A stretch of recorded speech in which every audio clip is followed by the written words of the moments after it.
Hello, internet friends, and welcome to episode number 156 of FinalBossTV. Normally, of course, your WoW and game rating show, but kind of not in a way, as we slowly grow and do different spotlights and community things. More of those shows on the horizon, of course. Be sure to follow the show on Twitter to make sure about those. My name is Adam K.A.K. Bay. I am the host of this today's shindig, which if you were here for like the little preamble, I don't know if I can control this show for very long. For whatever reason, it'll be the NPR, the Uther quotes, or giggling that may assume that it's control over the entire production. But I would not be sitting here bringing you the show today, of course, if it wasn't for the amazing support the show has been receiving and growing on Patreon. Side note, there is a BTS for this show. It'll be up after the show is done live today, so if you are on Patreon and you want the BTS podcast, it'll come out about an hour of me talking to all the guests. But a special shout out, of course, real quick to Troffles, Ludovicus, Taislin, R4, Dalthier, Screws Loose, and Mia for their assistant producer pledges. If you want to help support the show, you can go check out the Patreon page linked down below. We're close to the Molten Store opening up, but there are the show notes, which will be posted for the show, as well as different BTS podcasts that are just these meet and greets, unscripted madness that happens before every show. You can go check those out for the post-BlizzCon special, the pre-BlizzCon special. These ones are incredibly funny. You can go check those out over on the page linked down below, or of course up top here on YouTube or down below. That's all down there. But that's enough about me rambling, as I normally do in the intro of the show. But hopefully she can control herself, maybe during the show. Wait, did you already? Sparkz, please. Little Sparkz, hi. Welcome to the show. Hi. Hello. Are you just you're our giggle machine today? Is that Yes. gonna happen? Yeah, probably. It's pretty common with me. Awesome. Well, welcome. Are you ready to talk about cosplay and big poofy armor? Absolutely. It's my favorite thing, so I'm ready. Joining you today is also the dynamic duo of the Egg Sisters. We'll find out why their name is like that, but there they are. Hi, ladies. Hello. Oh, don't do the hands. You turn into pixel blobs. Yes. Yeah. As intended. Oh, You can't my control gosh. us. Oh, you turned into blobs so much that, there we go. Discord, please. You're back.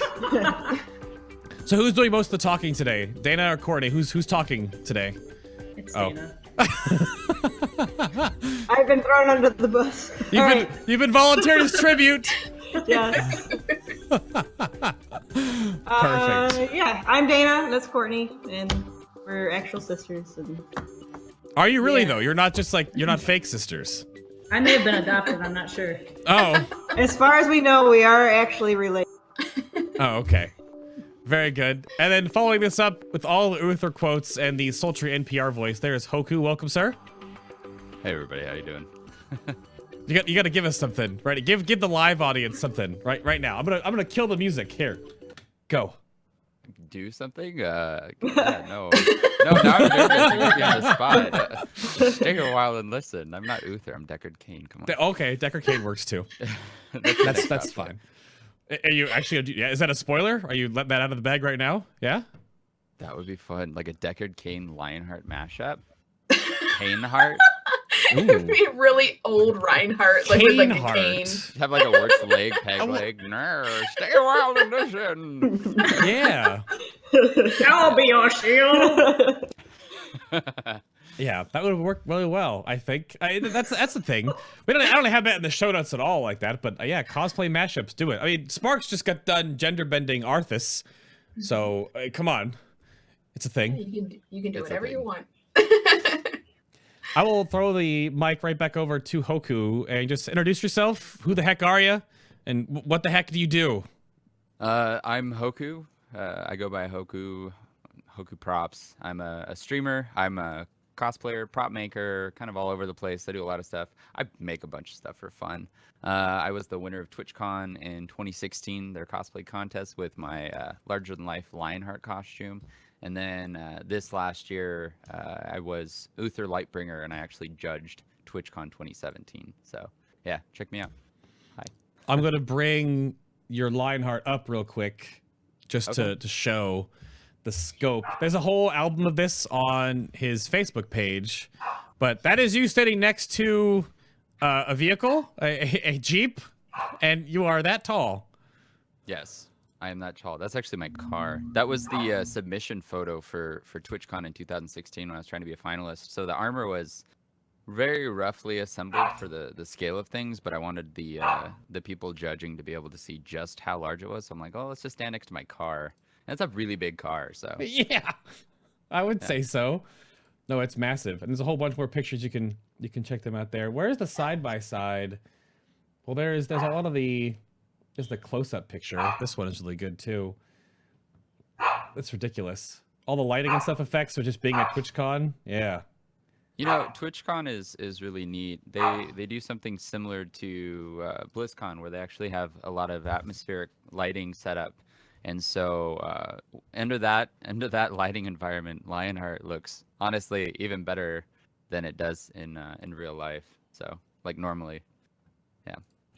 Awesome. Just a side note, I guess, on that one. How long did it take you to build Lionheart?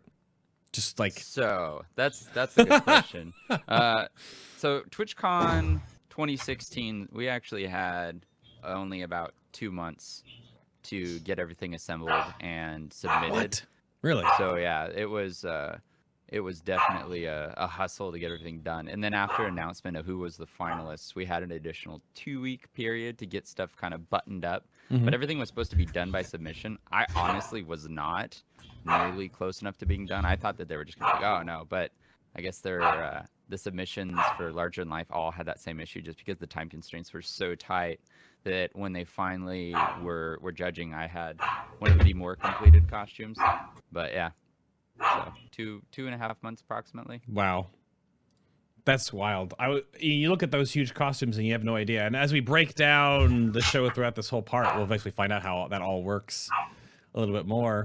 We'll go over to the sisters next. So who the heck are you? You can tell your story now to where the name came from for everybody.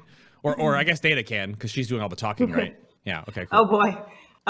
It's actually from Skyrim or Elder Scrolls. The Argonians, the lizard people, they would refer to each other in the game as egg brother, or egg sister, or egg sibling, and it's kind of like a joke that we had. And after we made our first big cosplay, we're like, oh, I guess we need to make a page and we need a name, and it just that's what we did. Whoa. Whoa, mind's blown, right? Pretty freaking exciting. So how long ago was that then? Like, because that gives away when you started doing cosplay then, I suppose. How long ago was that? 2014. We've done like small anime conventions, but I guess 2014 was the first year that we actually educated ourselves and watched all the Kamui videos and went nuts, I guess. Yeah, we went plumb crazy, if you would be so bold. We made a Garuda for Final Fantasy Fan Fest in Las Vegas, and we're used to like BlizzCon. We're like, all right, everyone at BlizzCon goes so insane. So we like did everything 4 wing stilts, and then we got there, and Courtney's was the biggest one there. It's just large. Yeah, but she did win, so that was cool. Everyone did a really great job in that contest. So I'm finding out later now that people were in that contest, that because back then we didn't know any other cosplayers. So now I'm kind of learning who everyone is, and it's cool because some other people I know were at the contest, and I'm like, what? You were there? That's crazy. But it was cool. Yeah, here's the Garuda right now, the key shot that you sent me that I have right here. So this is, you can't even see the whole thing in this shot. Are you on stilts or raised feet at the same time too with this whole thing? How does this all come together? The stilts, It's a PVC pipe with a boot drilled into it, and then just one really thin metal plate that supports the heel. But it's really just basically balancing on the balls of your feet on pipes. But it's like 14 inches tall with 4 wings. But my legs were kind of shaking when I was wearing it at certain times. But hey, you know what? It's cosplay, so. We always think about how to wear it last. Oh, you make it and then you figure out the details later. Yeah, actually, weird story. When at the contest was the first time I ever put it on, And I'm like, yeah, I can walk it down from the hotel to the contest prejudging. And I did, and I overheated so bad. Like I was like this close to blacking out. And my friend had to take like a screwdriver to get the wings off each time. So she's struggling to get me out of it so I could just sit down. Some nice guy in an orange shirt came over and just gave me water. Totally saved me. I don't know who that man is, but thank you. That's my story. That's crazy. It's a huge, because that's a huge costume overall. Oh, there's a whole bunch of other pictures there too. You can watch. And they have obviously all their Facebooks that we're going to be posting here today, or Instagrams have a ton of different pictures, and we'll be going over that later on. But you can look at all the sort of building blocks as it goes through. But those are wild. I'm sure I'll be saying that a lot during this show. But that's awesome. So you started back at, so that's also 2014. That's when you started everything. So I guess that's when Egg Sisters was Egg created. Sisters started. But Okay. When did you start cosplay then? We've always gone to like local anime conventions and done this very casual stuff for Halloween, but actually seriously doing big builds together, it didn't start till 2014, I guess. Yeah. Okay. Awesome. And little Sparkz, your turn. Just who the heck Hi. are you? And when did you get into cosplay? Can you hear me okay? I had to mute myself for a minute there. No, you're fine. Mute myself. Okay, cool. I am Sparkz from Little Sparkz Cosplay, and I started in BlizzCon 2014 was my first costume, and I am pretty much now known as Chromie. Everyone knows me for my Chromie costumes. I'm actually starting my third Chromie costume, and that's who I am. I am a streamer almost full-time now, Monday through Friday on Twitch, and I make costumes. I once in a while will do a contest, and that's pretty much my life. I just make costumes and hang out with everybody, and I love it. People might recognize you more if I put this picture up on the screen. This might be a little more, oh, that's who she is. If I put up your Master Chromie, then they'll be like, oh yeah. Yeah. That is me. That's the costume that makes people the most happy when I wear it. So that's my favorite character to portray, both Master Chromie and the classic Chromie from World of Warcraft, which was my first costume. So yeah, that's who I am. I'm the Chromie cosplayer. Yeah. And that's, hang on, I gotta grab, there's way too many pictures. Oh yeah, here's classic Chromie. Yeah, it's true. Oh, well, I mean, I have to because he's in chat right now. So there he is. There's the picture with you and Nobble with the classic Chromie. Yep. That's when he and I met the first time, and now he's my best friend. So cosplay has made amazing friendships, not only with other cosplayers, but also with people that I used to fangirl over, and because cosplay has helped me so much with being able to go and get up and talk to people that I normally wouldn't have. I got, some of my closest friends now through cosplay. No, that's awesome. That is it's too awesome. So I guess then the years between everyone. So Sparkz, how many years now do you think you've been dabbling in cosplay in total? I started in April of 2014 is when I started crafting my first costume. So almost 3.5 years. Okay. I think. I don't know. It's math. I don't know. Just trying to put like timelines on, because everyone always wonders like, oh, you've been doing this for so long, and actually, 3-ish to 4 years for you. Yeah. Dana, how long have you two been digging into cosplay now? Years wise, would you say? Like, how long have you been building your own stuff then? About the same? Well, I guess 2014 is when we started getting into the cosplay scene, but we've always been crafty and doing stuff. But we just buy stuff and modify it kind of deal, you know.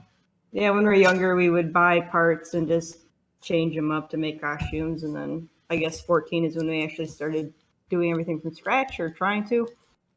But and Hoku has a little bit different background because you've been fabricating and building for a while. So how many years would you say you've been putting into this art style then, sir? Yeah. Yeah. So, well, I went to game design school. So I learned 3D modeling and animation, and that's still like one of the major components in how I make stuff nowadays. So I started doing game development school back in like 2005. But the actual using that and making props was back more like 2011. That's when I really got started with everything. And then the two kind of all came back together, and that's how I got started. Yeah, you actually have some of those pictures on your Facebook as well, where you 3D modeled stuff for Uther recently, like the different parts and pieces that you made. Yeah. These. Is this 3ds Max or is this Maya or? This is ZBrush. Oh, ZBrush. Yeah, this is all done in ZBrush. Dang. That's serious stuff. So you physically would make it in the digital space, and then you would bring it actually to life from there directly. Yeah, so I have a life scan of my body that's proportionately accurate and dimensioned. So I just go through and make everything in digital space so it fits me properly, and then I will print it or CNC mill out surfaces, that kind of process, assemble it all. And what's really nice about it is I can do a lot of the logistics planning virtually versus having to actually sit there and do it by hand and try and figure out all of the problems and solve that. So it's definitely for me in the long term, it's a much more inexpensive process because I'm doing a lot of the R&D without spending any money. That's wild. These are all, and each of you have your own way of building and creating. And as we dive, the second half of the show, we're going to talk about like very specific pieces of how it makes different parts of this. So, and that's why I want to bring up specializations now then, I guess. So this was like, we had to figure this out. So Hoku, back to you. You say you specialize more in like fabrication of things and then like ornate armor right now. That's what you've been focusing on the last two builds specifically, yeah? Yeah, for my own projects, I try to pick something that's going to be challenging for me. And so something like Lionheart, for example, like I loved the character and it was something that I was kind of uniquely physically equipped to do. And then it also seemed like something that was going to be really challenging. And then I also do stuff kind of like the Roll20 esports banner right here. I do a lot of fabrication like that. Oh my gosh, that couldn't be any louder. That wasn't me. Was that beer? That man was something. Sammy, beer me. That's my grape soda. Oh, that's what it is. Grape soda. Yeah. In a cozy. Yeah. Yeah. You gotta keep it cold. It's true. It's true. No one likes warm soda, so. Yeah, but Sorry, I go on. definitely love the ornate process or kind of design that can be done. That's definitely something that rings true to me. It's also difficult. It's really difficult to do. So. Yeah, I'm looking at I have the Uther picture pulled up right here, right now. Armor definitely seems to be, and it's still huge and cartoony to a degree. I don't know if it's Sparkz level, but then depends on the character she plays. But it definitely fits and works too, because it's not like it doesn't look like you're like a real life medieval soldier with at least the Uther stuff. So that's You know, Very I've got Warcraft. I'll send you the designs real quick in the Discord if you want. For like the design stuff. Yeah. I was looking because I have so many pictures and things over here. I'll be thumbing through them the entire show. But the flips.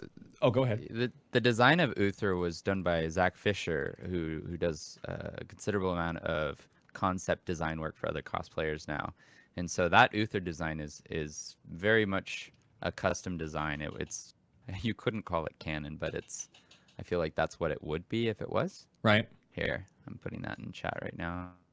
Yeah. The flip side of that, and while I'm not picking on Sparkz, but to show you her recent cosplay, her it's the Tribal Kingdoms. Is that what it was? No, Ancient Mystic Kingdoms. Arthas. So there's a bit difference in your armor versus what Hoku makes. I'm just gonna, just maybe. There are more pictures, of course, of this on your Instagram or your Facebook where you have them like testing and like mounting these gigantic shoulders. That's what Spark would be known for. What would you say this specialization would be with you, Spark?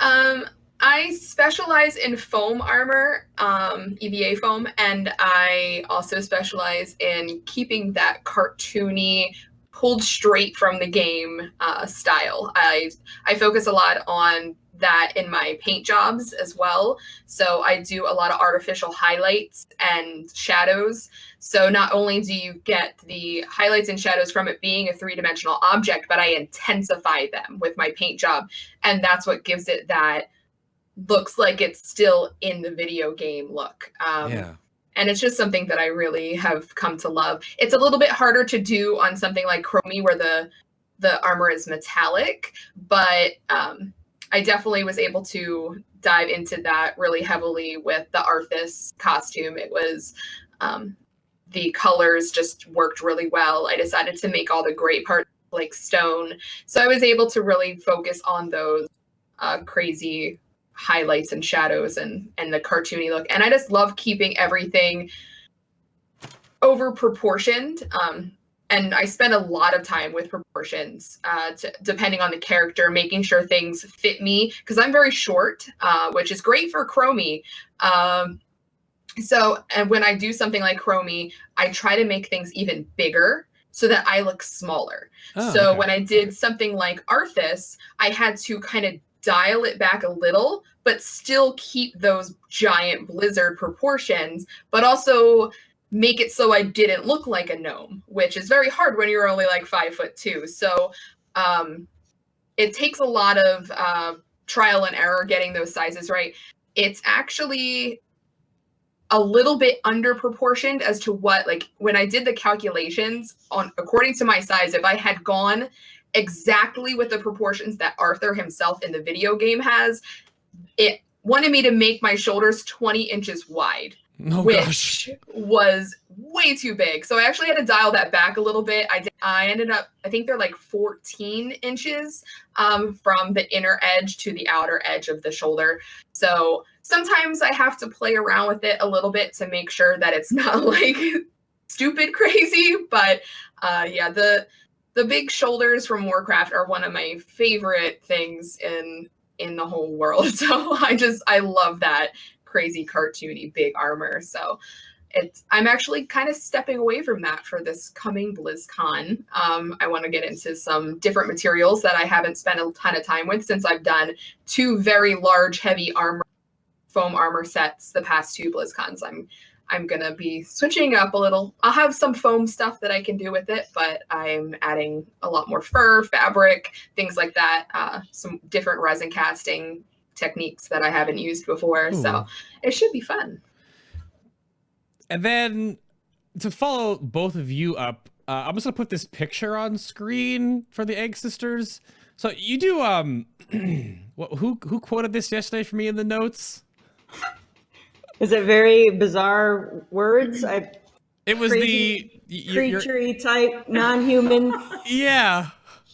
Yes. I'm putting the Bloodborne photo up, like the key Bloodborne photo. So good. So yeah, you do creaturey non-human-y stuff is what you said. So yeah, and this photo was by Infinity Spiral Photography. I have to call him out. He did such a good job taking a picture of that. It's beautiful. It snuck into a cemetery. Yes. Oh. Yeah, I don't know. We really like special effects and like monster movie kind of things. So we kind of pick stuff like that we can learn more special effects. Like makeup we tried, and we're looking into maybe making some kind of monster suit next. I don't know. Yeah. Oh. But wait, you're looking into making a monster suit when you just got back. Did you give me a key picture of your necromancer? No. So we have this one of it on the chopping block. So, yeah, making a monster, literally wearing hearts and skulls. Okay, that's fine. Sure. Where do you go from that? And this isn't even the picture. Where's the I want to skip ahead to this because look, I gotta show the video. The hearts, like animatronic, they like pulsated. They beat on your shoulders. What the? Okay. So where do you go from that? What monster suit would you make? What are you thinking? We're not sure yet, but like we've made bits and pieces, masks, and I guess the closest to a beast costume was Amelia. Yeah, I mean we've done stilts, and that one, I had a big monster mask on, like, mounted on a helmet on the top of my head. But we kind of want to do something that has, like, maybe more mobility, and it would either be, again, we have to pick a character first. Kind of have things we just want to try, and we like find a character that fits what we want to do. I know a lot of you guys, other cosplayers, do the same thing. You pick a character that meets the challenges that you want to commit to that year. So for us, I guess, as far as a creature suit goes, I think we're excited to either try like more of like a full body prosthetic, multi-piece prosthetic, or more of a monster suit as far as like kind of like appendages is like a little bit bigger. Not a Reinhardt, but maybe like things that just look not like a human body. There's ways you can make your body not look human. Yeah. I haven't figured it out yet, but those something in that direction is kind of what we want to do. Like a muscle suit, or like the raptor suits from Jurassic Park. Like something like that. So something like that. I don't know. That sounds awesome. I keep thinking like there was this thing where all these people had these dinosaur suits. There was that Walking with Dinosaurs show. Yeah. And then people had like T-Rex or raptor suits that they would walk around in. Something like that would be pretty freaking cool. Yeah. That would be with a few things, and you guys, I'm never gonna be able to show off all of the pictures that we even have on any of their social media. So please, throughout the show or after this, go check them out. They'll all be linked down below on YouTube, of course. But there's way too many, like, oh, they made that, or oh, that's real, like they exist, and they in it. And so where do you go from here? And that's the fun part of watching and following the cosplay scene evolve is what you build and what you can actually overcome to create in real life. Because obviously when these game designers or anime shows or mangas or whatever, like video games get created, those are all just fake, and the developers make them, the designers make them. Like, they don't think they'll actually make this. And then Hoku walks up in like a 7-foot tall Reinhardt costume in real life, where he was actually his head is where it is in the suit, right? Like that's. Yep. It's 8 foot, by the way. Oh, sorry. It's 8 foot. Oh, okay. My bad. 8 Whoa. feet tall. Sorry. So there's a lot of really amazing just challenges. Oh yeah, here's like there's the BTS shot of Amelia getting against that awesome door. Just put like the scope of how big that was. That's great. But yeah, I see what you mean though. Like even that is still like humanoid looking. So doing something that isn't humanoid looking, that would be a challenge. We'll have to wait and see. Yes. So follow-up questions for all of this portion. I'll just go right back to Dana and Courtney real quick. Do you both pick a cosplay that you want to make together? Or does one of you prefer being like the more creaturey one and one of you prefers being the more human-y one, as you've done right now? Like who gets to do what? Do you flip a coin, or is it just like how does that work out? Which one of you wants to be the gross monstery one more, I guess? I don't know. It just kind of falls into place depending on what character it is or who suggested the character. Like Reinhardt was a character that Courtney really loved, and so obviously she was going to be in there. I really wanted the undead because that was my character in WoW, and I wanted to make that. But I would say probably the more difficult to wear costumes would probably be Courtney. I think every cosplayer has just a little bit of masochism in them. I think it's just sacrifices must be made. Yeah. If it doesn't hurt, it's not good enough. The Necromancer was really hot and heavy, but nothing compared to the foam prison of Reinhardt. So the foam prison. Yeah. Who understands? I get it. Yep. Been there. Yep. Yeah, I don't know. There's no set thing. It just kind of works out. Yeah, we never fight over anything. So. Okay. I didn't know. I want to be in the uncomfortable costume. No, it's my turn. Yeah. Yeah, absolutely. Has Dana ever worn Reinhardt? I've tried to get her to do it, and she won't do it. Aw. I got Sammy. It probably wouldn't fit once. me. Seriously? I don't know if I'd survive. It'd probably crush me. It's like I gotta find this picture now. Okay.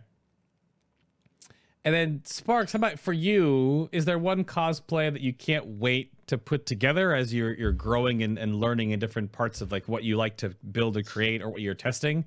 Is there something out there on the horizon that you just can't wait to, I guess in Courtney's words, just strap yourself into and just like hurt yourself or something? I've already done so much hurting myself. I'm actually kind of taking a step backwards as far as like I feel like every year I like going like bigger or more uncomfortable in some way. This year, Sorry, I saw the picture. Oh my gosh. This year I ended up trying to choose based on like materials that I haven't used, and my 2018 plans right now are to do a Malfurion skin from Heroes of the Storm. It's Ice Storm Mantle Malfurion as a gender bend. So it has a lot of fur elements and fabric elements, and I will get to do some of my foam work. And once again, just like with my Cenarius, I'm going to have giant antlers, and they're going to be even more giant than Cenarius. It seems like I always choose something like ridiculously painful to put on my head, whether it be antlers, giant chromie buns, something like that. I always have a headache at BlizzCon. But I think the most painful was definitely Cenarius, and it was mainly the hoof shoes that I had to wear with that costume. I had made, bless you, Scraps. I had made these like 6-inch platform hooves that were basically me standing on my very, very tippy toes. And it was just really painful pulling a 20-pound deer butt around all day for 12 hours. You don't say. While walking on my tippy toes. So I did end up like breaking all of the blood vessels under my toenails and stuff. And it took like 3 days to get the feeling back in my feet. So I want to make another deer butt because I've gotten a lot of questions about how I made it, and people want tutorials on how to make a centaur body where the back legs actually walk like mine do. With like, I have a pulley system inside the body that is how the back legs moved when I walked. So yeah, there's things like that I keep telling myself I'll never do again, but then I keep getting drawn to like, oh, I want to make Lunara because I want to be a centaur again, and she's really pretty. But then everyone's always like, do you not remember the deer butt? Like, you always forget the horrible times. You're like, yeah, that was great. It wasn't that bad. Yeah, and it's been a few years now since I made Cenarius and it, so I'm starting to forget the level of pain I was in. But I did have some pain with Master Chromie's wig is pretty damn heavy. I think it's like 6 pounds. So having that on your head all day, pulling back on your head and your hairline with clips and bobby pins and stuff, it gets pretty heavy. And even Arthas's wig has a giant ponytail that has this, I made like an understructure to keep the ponytail up high, and it was digging into my head in like the front all BlizzCon this year. I had a headache, and but this year I was like, oh well, let's do Malfurion and make huge antlers this time. And so I'm going to try to plan for it and make sure I don't hurt myself too badly. But I'm going to be hopefully a bit more comfortable overall because I won't have huge foam armor strapped to me this year. His armor is a bit more mellow. It's more organic, and there's a lot of little details while I'm going to be learning how to cold cast. So I'm really excited for that. It's basically making a fake metal object. It's a way to make something look like it's metal without actually like melting aluminum or steel or blacksmithing or something like that. It's something I've wanted to learn. So I'm really excited to actually go and learn how to do that. So this sort of brings to Hoku on the final bit of this is that has there been one piece of cosplay to date so far, either for yourself or a recent project or in the fabrication process you've been doing, that has been the most challenging part to build or be a part of building? And like what was that? It could be like one individual piece or whatever that you remember just be like, this is So the arms on Lionheart were really, really intricately designed. If you look at most larger-than-life costumes, the arms don't actually hinge for the elbows. They just kind of are very Frankenstein-y. And so I actually wanted them to be completely free motion, kind of, like this. And so we actually ended up making this large scale puppeteer system. So I've got my arms in Lionheart are about 5 feet at extension. And then we had to counterweight a bunch of that stuff. Well, we used pulleys actually to kind of tension the arms back. Oh wow, yeah. But essentially, I wanted to reach that pose that Reinhardt does, where he like is just like, oh yeah, right. And so that was probably the most difficult thing, is designing that whole process. And so it was all CAD designed. We did a bunch of stress testing and whatnot. Yeah, so there's a good example of how they can kind of break and stretch out. Yeah, that was probably the worst thing. And then just the weight. Honestly, that's the big problem with Reinhardt, is just trying to do something that big and keep the weight in a manageable level. That whole costume probably weighs about, I want to say, like 40 pounds without the boots. I don't include the boots because the boots kind of just sit there on their own. But I have to hold 40 pounds on my shoulders essentially for however long. And I've worn that costume for like 6 hours before. So yeah. That's wild. Are you holding like the pulley systems, to go back to the cameras, like in your hands? You can make the fingers move too, right? Couldn't you? We actually had a movable finger system in place, and then we got rid of it because it just didn't work as well as we wanted. And then so what I ended up doing is I made it so the hands are the fingers kind of freely open and close based off of the direction that the hand moves. Because not only does the arm move, but the entire wrist can rotate. The shoulders got, there's like 5 different joint systems throughout the whole thing. And so if I rotate the wrist around, the hands open. And if I rotate the wrist this way, the hands would kind of close. And so I kind of learned how to gesture and puppeteer and get the hands to kind of mimic natural motion. And that's something to keep in mind with cosplay in general, is so much of it has to do with just going through the character and learning how to act in the costume. And that's a lot of the planning stage that people don't necessarily have the time to do, is by the time they're wearing the costume, half the time we haven't worn it, so we don't even really know how to move around in it. And this is something that affects people really heavily in judging. Is so case in point, TwitchCon this year, one of the things that really affected a few people was their mobility. And that's because the time constraints on building the costumes are so tight that by the time they get there, they're not actually able to move around very well. And so that's one of the things I can't stress as a prop maker as well as a cosplayer, is invest a lot of your time in the design stage of things and how you're going to move in the costume, how you're going to wear it, how it's going to fit on you and all that. And then that's going to open up a lot of doors as far as like being able to actually wear the costume. When I make a costume, I want to wear it for the day, not for an hour. And it really pains me when I see people that can only be in a costume for about an hour because it's so painful to wear. That's I brought up tangent-y. No, you're fine. I brought up the picture of the two of you in your Reinhardts, the Egg Sisters, and well, I guess it's Courtney and you, right, next to each other. This is the. So was there any back and forth on how these were both made, and how different that was? I don't know, Dana, Courtney, what did you do to make your Reinhardt? Because these are both larger than life, like standing in stilts, huge arm mechanism madness going on. Like what was the difference with what did you tackle with yours? We like to call ours the caveman version because we didn't have a lot of high tech stuff going on. It was our first big build, our first time using a ton of foam. So ours is very simply made inside. It's a lot of PVC structure, just sitting on my shoulders. And we did make the fingers move with, like, again, caveman style, with just like fishing line and little key rings and squeezing. Our shoulder, our elbows did not bend. So, and I don't know, like, I think it wasn't like anything to aid in lifting really heavy arms. It was just, and it's just like Hoku said, like the first time I wore it, like I was like this in it, like I was like, oh god, I can't do anything. And like you have to exaggerate your movements like 10 million times for anyone to see anything. So like by the end of it, I was just like flailing around, like, and inside I'm going nuts, but outside it just looks like this. But so it was certainly a learning experience. But ours is very simply made.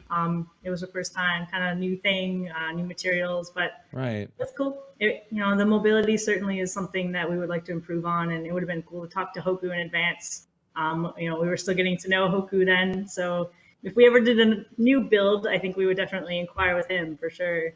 You know, you posted another picture that had me with a grief heart. Yeah. And that's both of our friends, Davey did that costume. And I want to say he cheats because he's like 6'3" or 4. And so he's got such an easier time in his costume, and it's not fair, man. Okay, I'm done. No.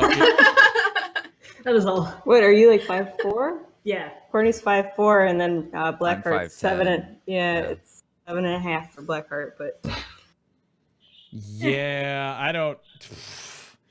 Because here's another working in progress picture that Hoku gave me of him standing in this massive thing. Look at this, chat. Like, look at. Oh, this one's awesome. This is ridiculous. This just. I mean, your little arms flailing out of the sides, so you're in like the chest cavity, basically. So. Yeah, a little T-Rex bone arms. prison. Yeah. That's awesome. I gotta say though, on the right sort of floor environment, so anything that's not super smooth, so like, it's really scary to walk on like tile and polished concrete, but on anything that's kind of rubbery or anything that's like carpeted or even just like concrete, I can get like 3 to 4 foot steps in that costume, and I just book it. My girlfriend kind of just like runs after me. Yeah, we've actually I walked throughout most of BlizzCon in that costume last year after the Weird Al. I actually walked through the concert because they had, all of us actually were part of Weird Al's closing ceremony. We were the cosplayers, and I know the Reinhardts were like the bouncers. It was a lot of fun. But then I went and walked through the crowd and just kind of like crowd surfed. My hands were like 5 feet in every direction, and everyone's jumping up and like high-fiving me, and the hands are just like falling apart. It was pretty amazing. You have a picture of Weird Al actually holding your hammer. And the Egg Sisters helmet. Thank you. Yeah, we forgot that. Yeah. Looks good together, though. Yeah, looks great. Yep. That's really, really awesome. So we've kind of gone over, and this is sort of we'll smush this topic together a bit, I guess, just for time. I had this very back and forth with all four of you yesterday making the BTS podcast stuff about like the fun and the art and the passion to create what you're building versus sort of the business and the job side of things. And to all of you, it's different. And then to almost every other cosplayer as well, there's a different avenue for that, because where does cosplay become modeling, and when do you get like paid to be brought to conventions for either content or just to be there for like atmosphere? So where do you think, I don't know who wants to helm this first. Maybe I'll throw it back to Hoku first, because you've been on sort of both sides of the fence now about like the building side or the actual being the cosplayer side. So where's the transition you think happened between the art and fun meets the business, and how do you balance that? I can't speak for everybody else. I can only speak for myself.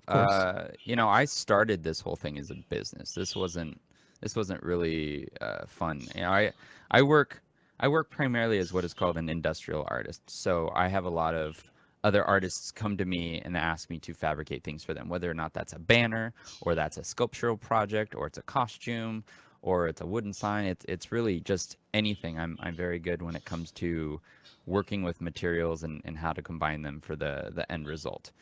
And so it was that experience that kind of enabled me to do some more of these intricate costume designs, which took notice pretty quickly. And then I started getting approached like, hey, you know, can you make this? Hey, can you make this? Hey, can you make this? And so for me, the big transition has to do with just at one point you're spending so much time working on costumes and not anything else that it's like, well, if I'm investing this amount of time in something, I'm probably not going to be making much money doing anything else, because all of my extra time is invested on that.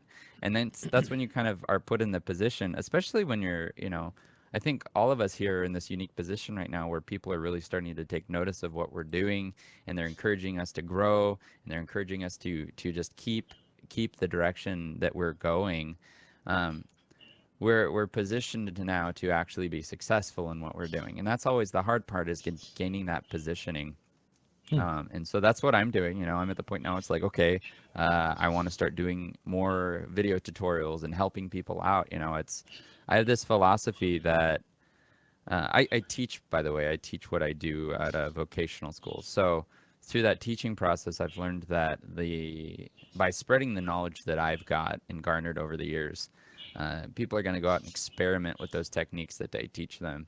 And eventually at one point, there's quite a few of them that come back to me and they say, hey, you know, I used this thing that you taught me and I figured this out. And I figured out this kind of cool thing to add on to what you taught me.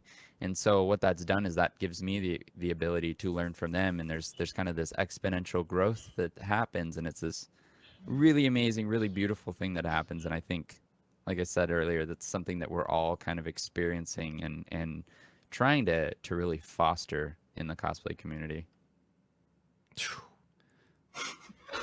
Deep. Yeah, there it is. We got kind of real there for a minute. That was well. I don't know how any of us follow up on that. That's what I was saying. Chad's too well spoken. Get out of here with your good speaking. With your good speaking. I'm all nervous and embarrassed now. Yeah. We're just like words. And go put my wig on and let it fall off in front of everyone again. Yeah. As far as professionally, Courtney and I just do it as a hobby at the moment. We both have full-time jobs and we spend all of our free time and weekends doing it together. Mm-hmm. It would be nice if something were to work out that we could actually make money or at least break even on what we do, but we haven't figured that out yet. It's like a fine line. If you start doing it as a job, is it fun anymore? So, but we do need to figure out something that is still sustainable because right now it's just a big money pit. It's a really good creative outlet for non-creative jobs or not super creative jobs. You know, it's just we're artists growing up when we were younger and we kind of lost touch with that. And then we found cosplay and it was really awesome and exciting again. And we're just obviously loving learning all these new materials and creating things again, even if we can't do it like 8 hours a day. We have to squeeze it on in the evenings and the weekends. It's still awesome. We love it. Super passionate about it. Money thing is still figuring it out. It's a journey. So right. Maybe eventually we'll start, you know, selling some. We have started selling some of our masks and things like that. So we're working on it. It's a work in progress for sure. Awesome. Yeah, I kind of do. I started it completely for fun. I never had the intention any money whatsoever. I never thought I would even get honorable mention at BlizzCon. Like I never thought I'd make a penny off of cosplay when I started. I am in an unusual situation. Most people do not have the opportunity that I do, where I'm basically a housewife. I stay home with my 11 animals and take care of them. And so I don't have a 9-to-5 job. So I've kind of taken cosplay on as a 9-to-5 job. Monday through Friday, I stream and I teach on Twitch my techniques and hang out with everybody while I make costumes. And because of Twitch and because of taking it on full time, I have gained some people giving me donations and the cheering and subs. And then I decided, after getting honorable mention a couple times at BlizzCon, that maybe contests were something that I could start doing here and there, and entered BlizzCon for the 3rd time and ended up I placed 4th at BlizzCon this year. And that was after competing at TwitchCon, where I also won Best Armor. So I'm realizing now that if I am going to spend 6 months of my life making something, taking it to different events and doing a few contests with that costume, I can help get back some of what I put into the costume. So I'm not being a drain on my fiance by, having him pay for all my materials and not giving back anything. So I've been competing recently. I'm pretty much done competing for the year. I probably won't compete again until next BlizzCon, but I did do 3 contests this year, and that definitely helps getting a little bit of prize money is helpful, but you can make an amazing costume and not place. So it's always a gamble. It's like you're going to put the money into it because you're doing it, but if you want to try and put yourself in a contest, you might be able to get a little bit of that money back, and that's really helpful. But doing it full time now as a Twitch streamer has definitely helped. I have Dream Genie Chromie here. There's my wig that I've been working on. Was actually a subvote cosplay. So I had a small donation pool. I decided I would do a budget cosplay after BlizzCon, and I set the donation pool for that amount. I had my awesome followers and viewers over on Twitch donate money until we hit that goal, and then they got to vote on a list that I had of cosplays that I wanted to do, but it's hard to just start a costume like for no reason and have to put money into it. So they chose Dream Genie Chromie, and so now I get to make that costume, and it's fully funded by people who enjoy hanging out with Twitch and learning from me. And so it's kind of like a job, but still really fun. And I don't take commissions because I'm extremely slow.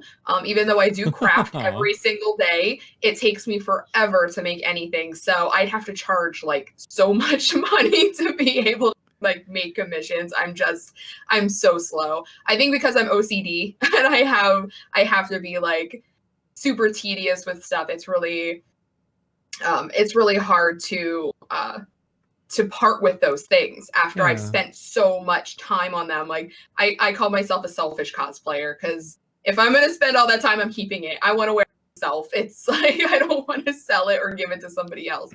But there is lots of ways to make a little bit of money to help you be able to continue to do it, especially like Hoku said, after you have gotten the hang of promoting yourself a little bit, you've gotten a little bit of recognition, maybe through a contest or something like that. Yeah.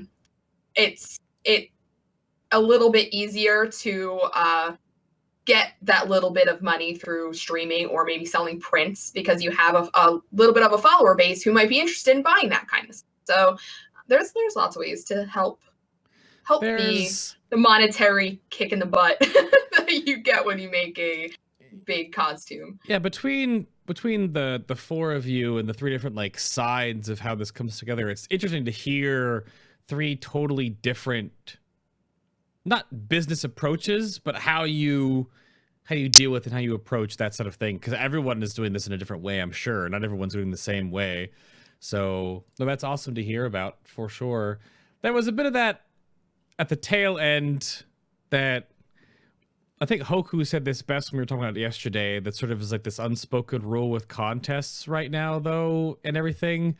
That I don't know if you wanted to like PSA your fellow cosplay nerds that are out there in the future and about this. And the Exes have a great response to that too, about like you build your costume and you take it somewhere and then you're not supposed to take it anywhere else, which doesn't make any sense to me, but I'm on the outside, so I have no idea how that's supposed to react. I don't think it's that you're not supposed to take it anywhere else. You're not supposed to compete. Right. Okay. That's what some people say. I mean, I guess I'll start it off. So, you know, I've been a competitor and I've been a judge. And what I will say is I think that it is up to the convention to determine what the policy is about that. So case in point, at TwitchCon, they have it stated very clearly that you cannot have made a costume and competed and won in that costume at another event. If you have won in that costume, you are not eligible. Okay? They make it very clear and very easy for people to understand that. If another convention doesn't state that, then it's not really people's decisions to determine what the policy is that. Now, there's going to be a lot of people that are going to be upset about it if you show up in a costume you've won in before. But no offense, that's not really your choice or your decision. You can frown on it all you want, but once again, that's really up to the convention to determine what that is. I know my personal perspective is you know, after TwitchCon when I won with Lionheart, I could have competed in Lionheart again. Quite frankly, I didn't. I wanted other people to win. I wanted other people to enjoy and feel the same way that I was feeling, and that was, you know, I never thought I was going to win in Lionheart, for starters. I thought that my only plan going into TwitchCon that the day before we competed was like, I just want to walk successfully and not fall and kill myself and make a fool out of myself on stage. Right. And like we did that until they actually announced me as the winner, and then my costume, had a function and my shoulder fell off. But it's like I said, it's really up to people to enjoy what they're doing. It is cosplay. It is meant to be fun.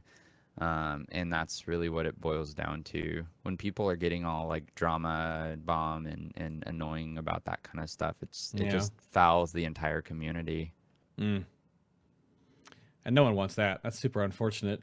Nope. So that makes sense.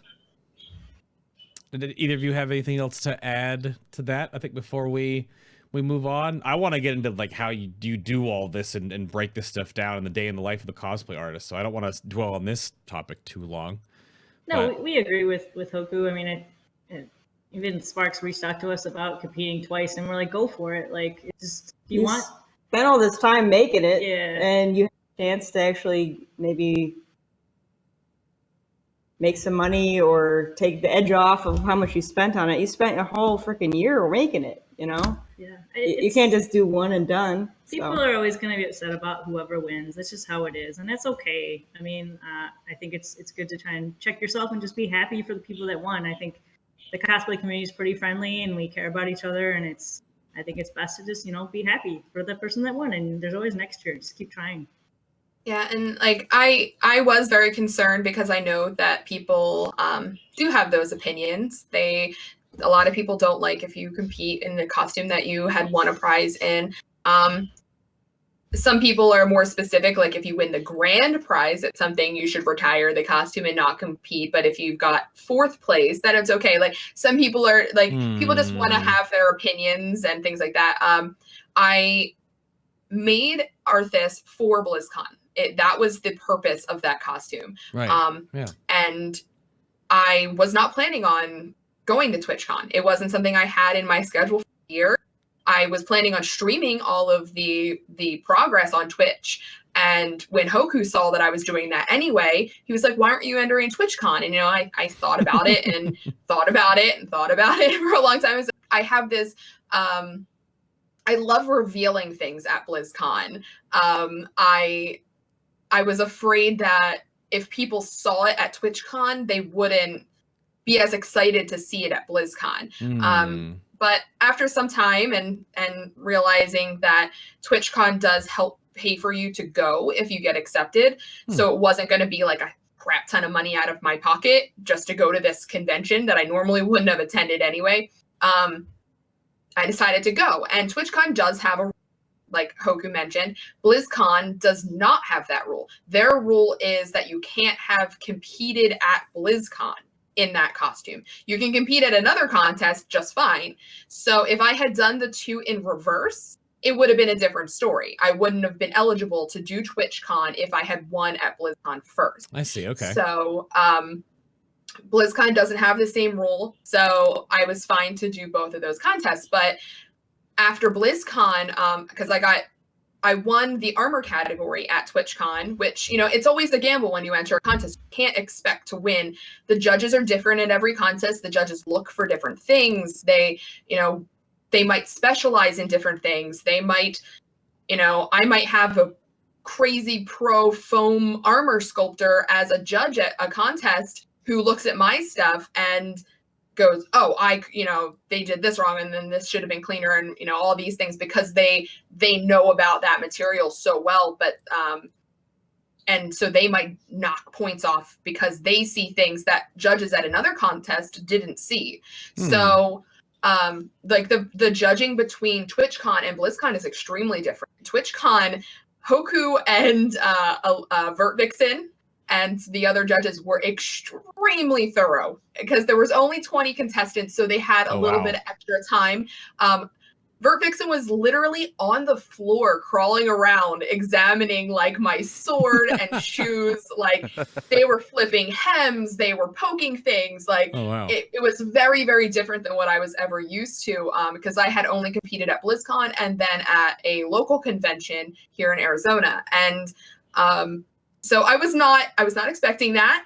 but they saw my costume for what it was, 100% up close, in your face type of judging, and they appreciated the work I put into it. And so I got the armor win there, and then I took it over to BlizzCon, where they do walk around your costume, and they might, ask to hold your prop, or they might want to like touch something just because they're curious, but they're not quite as technical, like flipping hems and things like that. I had always been completely, flabbergasted to get honorable mention at BlizzCon twice. And I never in a bazillion years would have thought I ever would place at BlizzCon. I knew Arthas was a good costume because I won at TwitchCon. Like, I was like, oh, okay, I guess it's better than I thought it was because I got an award. So when I showed up at BlizzCon, I was not expecting to place or anything. It's always a surprise. You're up against 99 other people at BlizzCon, so your chances aren't, it's pretty pretty small chance to actually place there. There's so much talent. It's incredible every year. Yeah. It just gets better and better. And so I didn't know I was going to place again, but I wasn't going to give up the opportunity to walk the stage either, because this year they also didn't have a walker list. Where you could just walk the stage just to show off your costume and not be judged. They got rid of that this year at BlizzCon. So if you wanted to be on stage, you had to be judged. And so I'm not going to give up the opportunity to walk the stage at BlizzCon because people are upset because I already won a prize at another convention and it's not against the rules. So I went and I did it. And then just yesterday, I very, very last minute got a message from somebody who was like, oh, there's this cosplay contest going on at a casino resort at an esports event right near you, like 20 minutes from my house, and you should go and enter the contest. They need more people because it's really an event to promote esports, and they want people to start attending this event. That's a monthly event, and they're going to be doing like the play contest every couple months and stuff. So it's not like a one-time deal. It's not a big convention. It's just a very small, I think there were 20 contestants or 25 contestants. So nothing huge, but it was sponsored by Red Bull and stuff. So there was like a little bit of hype around it locally. And I was like, well, I kind of feel really weird going to another contest with a costume that I've already won 2 prizes in. And of course, I'm asking my friends, I'm like, should I do this? I don't know. Are people going to hate me because I'm entering again? And they're like, just do it. Like, if people are going to be upset because you're winning these contests, then they need to work on making a better costume and beat you. Like, that's what they have. Yeah. If they're upset about it, then they need to work harder and beat you. So I went, and I was actually very surprised, relieved, I guess is a better word, that a lot of the contestants I have known through local cosplay events here, and they had won either they placed at Phoenix Comic Con, or they won at D23 in Anaheim, the Disney Expo, or things like that. And they were there. They were competing again in those costumes that they had won awards in before. And I aired my concerns to them and said, I felt like a jerk coming because I've already won a couple prizes in this. I didn't know, how people would feel. They're like, that costume's awesome. You deserve to have people see it. You deserve to win things for it because it's really well made. And you spent 560 hours carving foam, and you should get something for that. Wait, so, how many? Yeah. How many hours? It was 560 hours on that costume, and because I streamed it on Twitch, I actually have it. I had it like all recorded, and I added up all my stream times and stuff. So I actually have a pretty accurate count of how long it took. I worked on it for 4.5 months, I think, and so it was like a full-time thing working on that costume for those 4.5 months. It seems like there's just a weird realm that everyone sort of has to just agree or disagree on certain parts of it. But as long as you're not being malicious about it, I don't think anyone's going to get in trouble. And it really comes down to a con by con, contest by contest basis. It sounds like, for sure. But yeah. I think we're good. I want to start talking about, because you're leading me in. It's like you see the show notes. You're leading me into these. I want to talk about numbers and metrics with what you guys have put together. So we have a little bit of that here and there, but I think we're all set. So I'm going to move us along. Let's like push the train forward. So I want to say thank you again to everyone that keeps the show rolling. Of course, if you haven't seen the past episodes or you've missed part of this one or any of the previous episodes, of course, they all go up on the YouTube channel. That is sort of a repository for just like put everything right there. It all just gets archived and plopped right down there. So if you missed the BlizzCon special, the post, or the pre-one, or any of the coverage I did at BlizzCon for the fair of the show, or of course my trip to Gamescom recently, or any of the past shows, you can go check those out on YouTube. You can also listen to the shows on iTunes, Stitcher, and Google Play Music. And there might be one or two more eventually in the works right now. So if you want to listen to the audio only versions. And again, the BTS podcast for this show is going up today. Like after this show is done, it'll pop up on Patreon. So another big shout out, of course, to Troffles, Ludovicus, Taislin, R4, Dalthier, Screws Loose, and Mia for your continued support on the show in that regard. If you want the BTS podcast or the show notes, you can go check those out at the show's Patreon page down below the stream.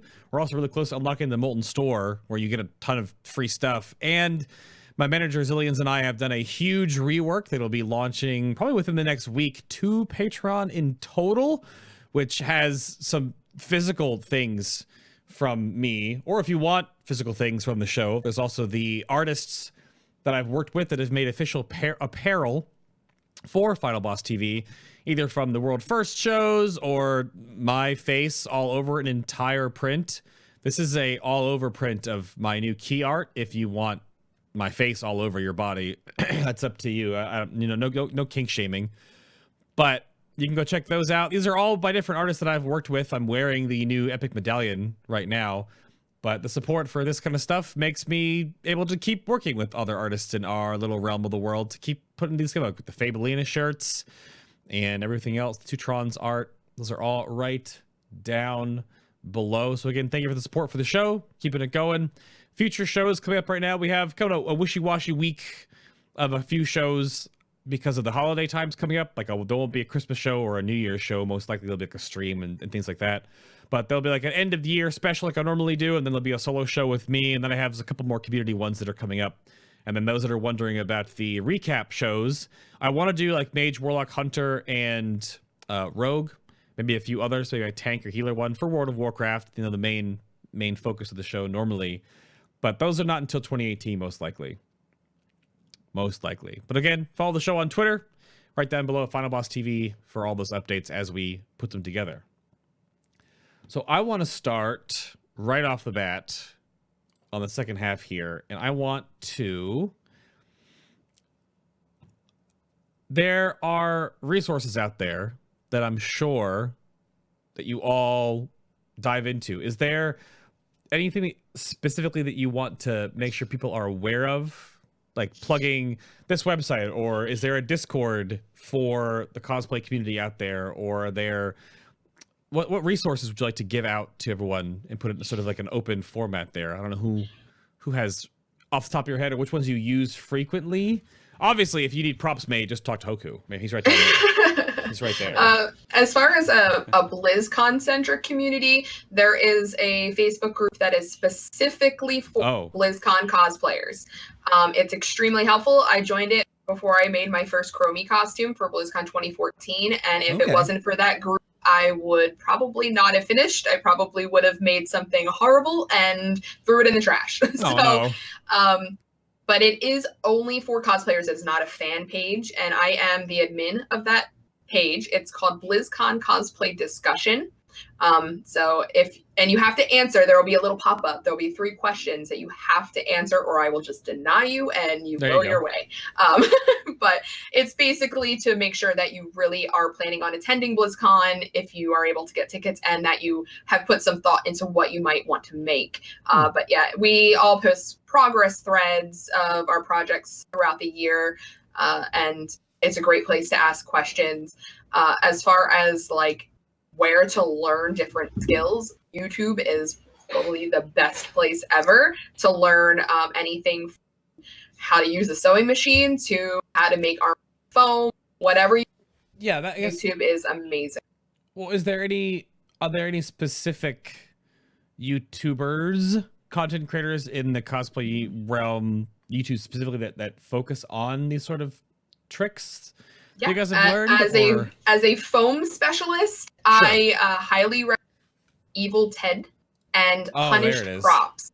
Yep, both of those. Evil Ted and Punished Props are some of the foam gods who will teach you how to make foam armor, from patterning to, how to add texture to it, how to finish it, everything you could possibly.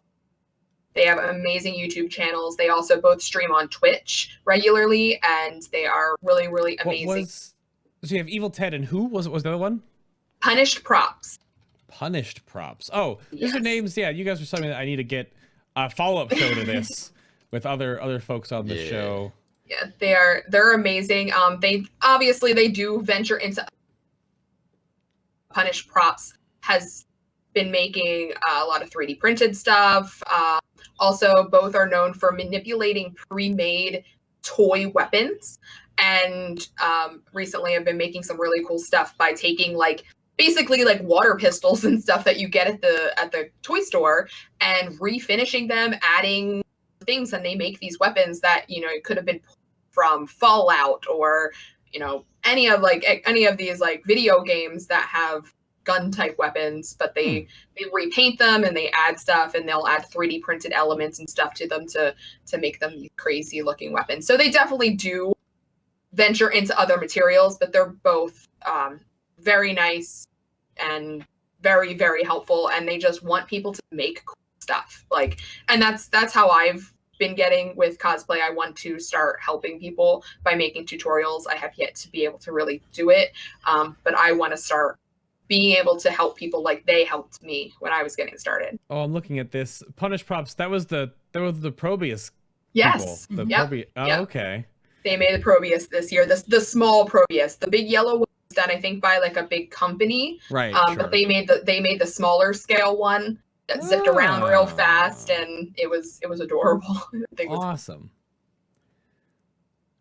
Courtney or Dana, do you guys have anything that you look to resource-wise when you're figuring stuff out? Or do you just try it and it all blows up and you try it again? I don't have it. All of those things. All the things. Oh, okay. But yeah, certainly Punished Props, they have a lot of mold making 101 videos. That's how we learned how to do a lot of our brush-on molds and rotocasting. And then Evil Ted is what changed all of our foam making work with his tools of the trade and how to get clean seams. Those are really good videos for if you're just getting started with foam. And also we subscribe to Stan Winston School of Art too, and we watch a lot of their sculpting and prosthetic making videos too. Kamui. Kamui, of course, yes. Yeah, Kamui has all the books for all the things. She does a lot of stuff about electronics and lighting. Yep, yeah. She has a intro one or a basic, just a lighting one, and then an advanced one she just released, and they're both really great. Oh, I didn't have Kumi's channel pulled up. Here, hold on. I'm doing it. We're doing it live. Please hold. Yeah, we're doing it live. So There's you a ton said of books. there was the Stan Winston School. So I have that one here too as well. Oh, they make they make how to make monster masks. Okay, I mean I see why you guys would like this. They have everything. How to make body tentacles. tentacles. We looked at that for what were we doing? Was it? I don't remember. It might have been. We made a Aunt Mercy that hasn't really made the light of day, but she has a movable tail. We're looking at their tentacle thing with cables, and there's so many things. So many things on there that's awesome. Yep. And then this is actually what we were looking for putting the show together. Kamui came up, and we may do a follow-up show in the future, and she might be sitting in seats similar to where you're sitting. Not in your seats, but at least digitally. She can have my seat. Oh, okay. She can come over. We're cool. Oh, okay. She knows me. Fair enough. She can borrow my seat. All right, then. Gotcha. And then outside of Hoku Props, what do you turn to for building? What kind of resources do you want to throw out there to other aspiring cosplay artists that are out there that have been already noticed? What else is out there? There's got to be more. There has to be more. There's always more. They definitely covered quite a few people that supply a ton of technique how-tos. Another really important source is the RPF forum. It's called the rpf.com, and there's a ton of relevant information on how to do stuff, because so much of what has plagued cosplayers and what has really been a breakthrough is a lot of the techniques that used to be specific to the special effects industry that were kind of hidden and kept secret. Really crafty cosplayers and makers have gone through and started doing all the R&D on those processes and figuring out how they're done on their own, and then, definitely spreading that knowledge out, kind of like I was discussing what I like to do earlier. But yeah, so the RPF, YouTube is immensely useful. Even just Googling stuff. How the hell do I do this? That is always nice. And then the other thing that I think people should consider doing more often is do not feel afraid to actually contact any of us. More often than not, we're very, very, very willing to talk and communicate with people. I know, Twitch is now a huge resource for people to come in and check stuff out. You don't just have to go buy Punished Props books. You can actually go in his live stream and ask him live questions, or me live, or Egg Sisters, or Little Sparkz, or even Evil Ted. It's definitely something. Just be willing to go out and communicate, because that's how you learn. Yeah. Here's another one. Smooth On is a resource. It's a supplier for special effects materials like silicones, resins, epoxies, and all that. If you go to their website, smoothon.com, they actually have a lot of tutorials specific to their products. There's a lot of different varied, we say urethane resin, but there's 500 different formulations of urethane resin, supposed to accomplish different sort of things. And so it's important to know what each different kind of thing is meant for. And so they've got a lot of resources on how that can be used. So like a clear resin, for example, has to be cast in a very specific way if you want to eliminate bubbles. Okay. I know Little Sparkz has gotten really good at that, but you can also go to reynoldsam.com, Reynolds Advanced Materials, which is just essentially smooth. It's one of the primary distributors for Smooth On. They have a lot of good tutorial videos too. They also have a lot of locations throughout the United States that you can go to and actually pick the people's brains. And they're usually super, super nice. The one near me, I'm very, very. Which I don't hear her. Your mic cut out. Yeah, Discord cuts you out. Uh-oh. I hear you, Sparkz. No, can you hear me? You're back now. Yeah. Okay. But yeah, I have one, Reynolds Advanced Materials, very close to my house, about 20 minutes away, and they're really, really nice, and they are very knowledgeable and helpful. And you go in, you basically tell them, I want to make X, and they will say, well, you need A, B, C, and D, and this is the order that you'll do it in. This is how you can do it. They also have classes right in their store. Stuff. A lot of times you can take a mold making class or whatever, and they're an awesome company and really great about teaching you how. You can find them at Comic-Cons a lot too. I know Phoenix Comic-Con, they pretty much always every year. You can go and talk to them there. But yeah, Smooth On in general is really helpful, and their customer service and social media reps are just amazing, very responsive. So it's a great, if you want to get started in mold making, gem making, things like that, they know their stuff, and they are very, very, very helpful. I have one final one. Coast Airbrush. It's out here in Orange County, California, right next to Disneyland, actually. What is that again? What was it again? It's Coast Airbrush. Coast I actually put a Airbrush. link in Twitch. That's a paint supplier Oh gosh, distributor. Sparkz, your keyboard though. Okay, there you go. Sorry. It It doesn't hear me talking, but it'll pick up my keyboard. They have a ton of airbrush paints, both water-based and urethane. Water-based paints are really one of the primary paints used on like foam materials, just because they're flexible, and that's a resource you can go to find really good paints, because that's one of the issues that I've had in the past, or not necessarily had, but a lot of people had experienced and come and spoken with me about, is so often, when you're painting a prop, if you don't paint it the proper way, which is dependent on the material that you're painting, you're going to run into a lot of issues with the paint just not adhering or flaking off or just tearing. It really depends. And this is a source to go to. There's also TNT Cosplay Supply. They are a EVA foam supplier, and they are also very active on Twitch. So, and that's tntcosplaysupply.com. they're very, very supportive and helpful, and they have come into my channel and said, you know, do you need more foam? And like, because it's during con crunch time, they know I'm running out of foam and stuff, and they'll come in and they'll be talking to me and ask me if I need a rush order of some foam or something to help me get through the con crunch season. Like the people over at TNT are really amazing and helpful, and their product is awesome. It's a really high density foam, comes in different thicknesses and big rolls and stuff. They're now offering like dowels, foam dowels, which are I haven't had a reason to use them yet, but I know I will. So They're nifty. Yeah, there's some really cool stuff over on their site.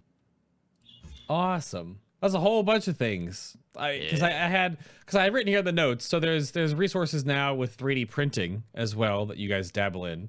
But then of course it comes down to like the 3D printing, handcrafting. There's Warbler, painting, sculpting, resin cast, thermoplastics, vacuum molds, alginate, which I don't know if you want to tell that story or leave it for the BTS podcast about the alginate issue.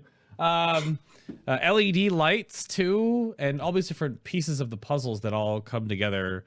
So and you have to be a hairstylist and a makeup artist. Well, there you go. Yeah, yep. Those as well, of course. So go to school for those, obviously. On top of everything else, yeah.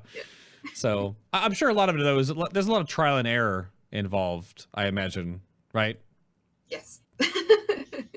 all of the things you have to throw away because you weren't able to salvage something and you were practicing. Like my Cenarius body, I didn't necessarily make a mistake, but when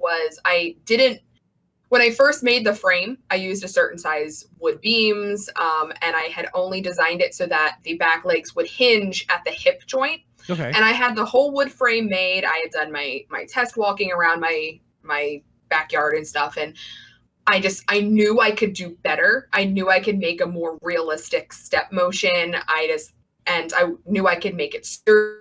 So I threw the entire thing, like, across the room. I was like, all right, we're starting over. And I changed the type of wood. I ended up making it out of 2x2 boards instead of the ones I had been using. I figured out a way to make the legs bend in multiple spots so that it would hinge at the hip and then hit a stopper and stop moving. And then the bottom half of the leg would then hinge instead. So it moved in 2 points, so it had a more realistic looking step. So sometimes it's because you screwed something up. Like my Twitch followers watched me make a giant sword blade out of insulation foam, which is something a lot of people use to make lightweight props. I wanted it to be protected, and so I was like, oh, I'm going to cover it in thermoplastic. So I did, and I was like, this is way too heavy, and I tossed it aside. So I made this whole big sword blade and never used it, and went back to my usual EVA foam and went a completely different method, ended up resin coating it instead. Like, so you do trial and error. You realize you can do better, so you remake something. So yeah, you do waste a lot of materials, unfortunately.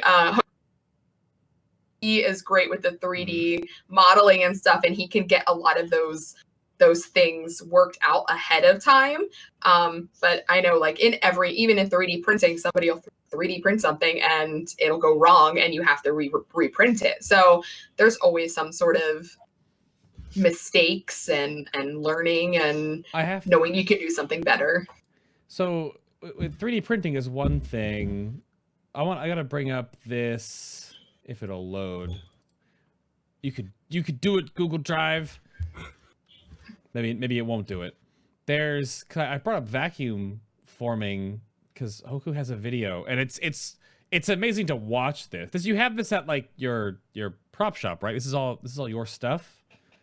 I have a couple vacuum forms. That one specifically is at the place I teach called vocademyusa.com. And that's a 2-foot by 3-foot vacuum form. But that video, it's parts for Lionheart, but some of them are milled out on a CNC router, and then some of them are actually 3D printed. You can 3D print vacuum form bucks. So satisfying. Yeah, it is. I'll back it up again. I'll back it up again.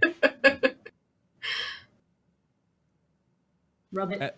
And that's to make yeah. Rub the air bubbles. And that's to make molds, right? I would assume. No, Or- these are masters. These Oh. are that's the belt buckle. So the paws are actually holding that guy in the top left corner. Those kind of are grabbing onto it. That's the main belt buckle. That's exactly what I used on Lionheart.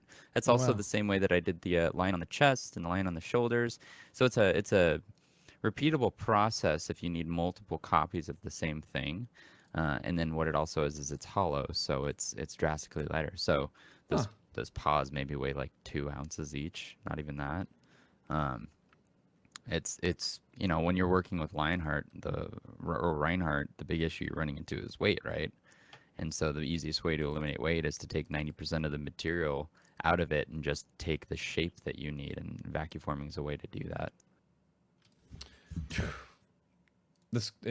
All this stuff is crazy. Magic. It's some of the That's things. also how they do food trays. So Well- when you go to the store and you get like a food tray, Yeah. it's vacuum formed. Well, so many of these new techniques that have been adapted into just cosplay building are not your standard run of the mill fare. So I have the LED lights that you had for the Mercy Wings that the two of you did, Dana and Courtney. Like, how do you like LED lights are a new thing that are sweeping cosplay by storm. So does every cosplay need LED now? And how do you control them? And do you like get circuits for these and you program all yourself? I don't even know how this works. What?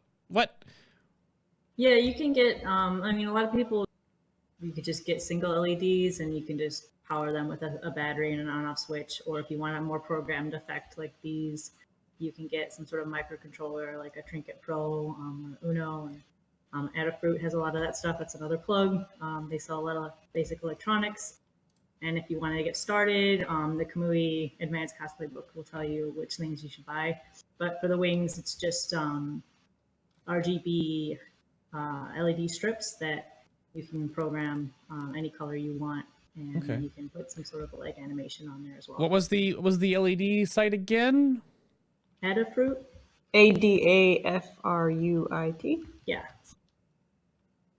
And They're Adafruit also- also has tutorials too. Yeah, and they're Yeah. also very helpful, and they have queries. And Yeah, they people- answer you really fast on those.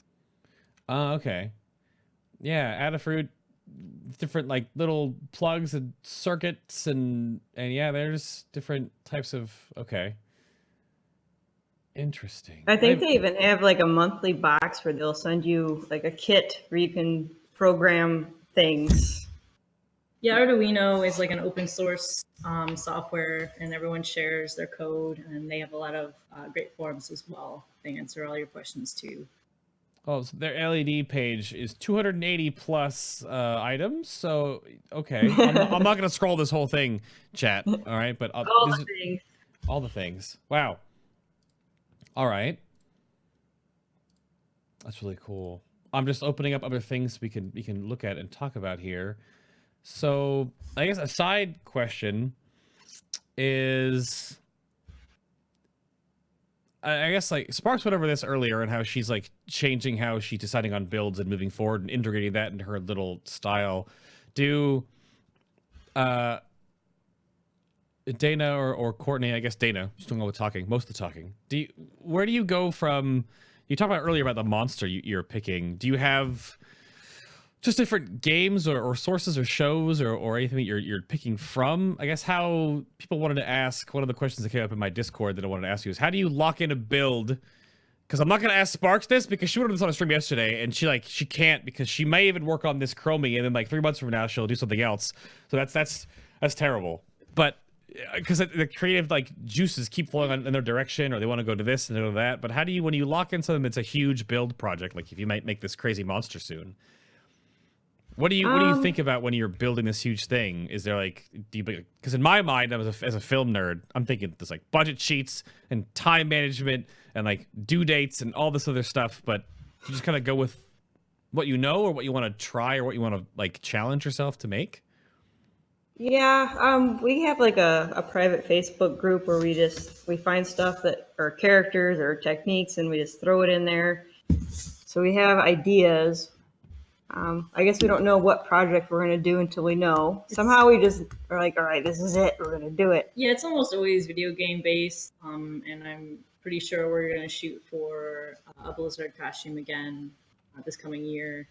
And as far as choosing it, yeah, it's definitely like what skill challenge we want to do, what fits our style, or something that we can make our style, or just it has to be something that we're really psyched about doing, because once you start spending on the money on materials and start building it out, yeah, you're kind of committed to it. So it's got to be something you're gonna love. Yeah, there was another shot of the of Garuda from earlier. I forgot we had this big stilt shot. So there's that for chat to look at. The other question that always comes up when I'm looking at these massive cosplays, and a lot of it is behind many of you. And so where does all this stuff sit when you're not wearing it? Like, do you have just like the cosplay room? It's getting out of control.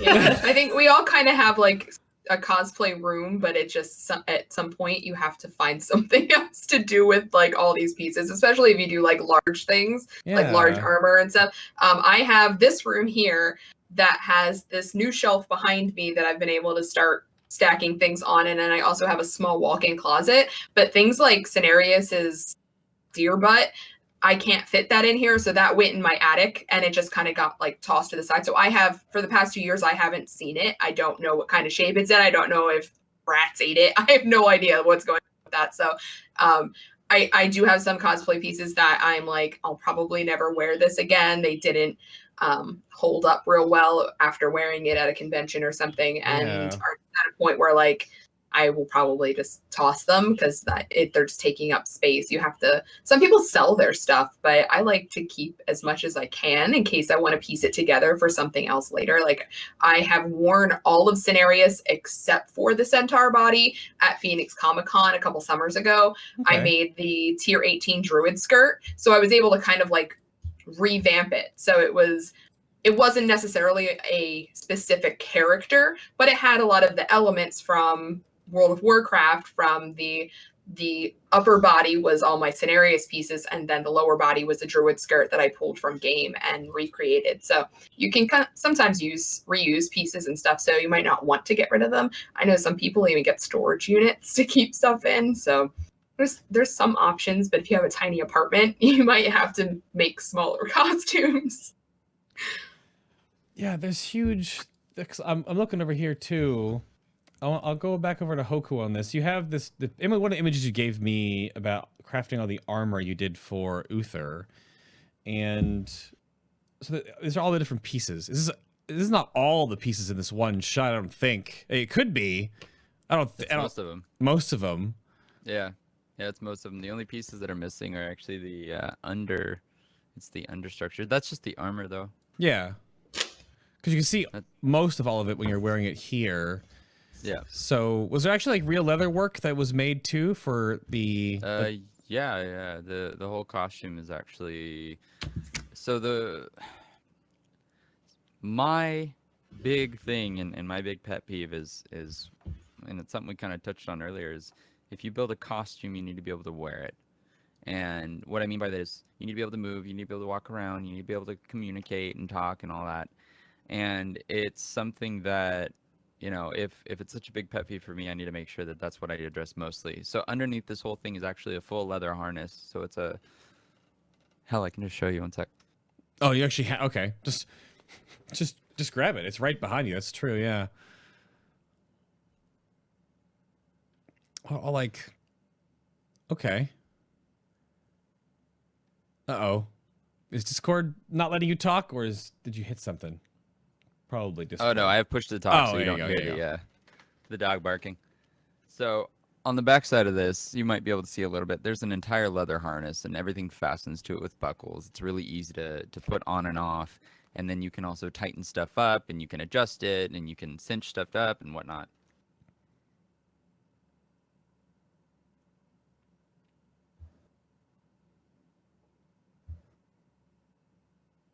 It's just like it's like a piece itself. They all just like clasp together in different ways. So much moving metal and light right now that like the bitrate on Discord just can't handle it. It's actually exploding. So I apologize for that, chat. But again, as more improvements come to the platform, oh yeah, wow. It just strips and slaps together in there and different, interesting. But yeah, the chainmail started moving, and I was like, oh, there goes the bitrate, basically. And several of my costumes now have harnesses that I built to go under them. That not only do the like armor pieces strap to, like the big shoulders on Chromie and Arthas strap to harnesses that I wear, but also like my wings for Chromie slide down into these like PVC pipe pieces that I made. So harnesses are a good way to create a base for all your armor to hook onto, so it's nice and secure. I'm also a big fan of 4-pin quick connectors for electronics. That way you don't just have wires that are fixed in place. You can actually disconnect them. Okay.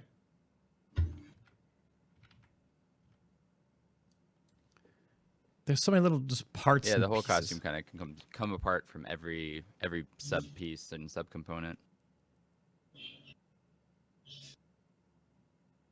That's awesome. I mean, it's like watching you put it together. I bet like a lot of the cosplay community out there would just want to sit and watch someone get dressed into these huge suits. Just like, where does it all Sometimes clash we together? actually do I think Egg Sisters, you guys did one with your Reinhardt, where you actually did a how we got into costume video from start to finish. Yeah, somebody else did it. I don't remember who. It was was still fun either to watch, though. Big White Bazooka or Five Rings. They did it, I think. Yeah, speed it up a little bit. Oh gosh, did you send me that? Is that if that's on your I mean, all I have for your Reinhardt ones, I have your boot test. The boot test. Yeah, around the in boot these things. test. You have both of ours then. I'm not sure. Yeah, that's the boot test. That's. Oh God. It's like Just a stroll. just a stroll. Yeah. Like the hammer down at the end sells it. I'm glad you could tell what that was. Yeah, your hands would be way out here holding it, I'm sure, once you're all armored up. But yes, absolutely. There's so much that goes into each one of these.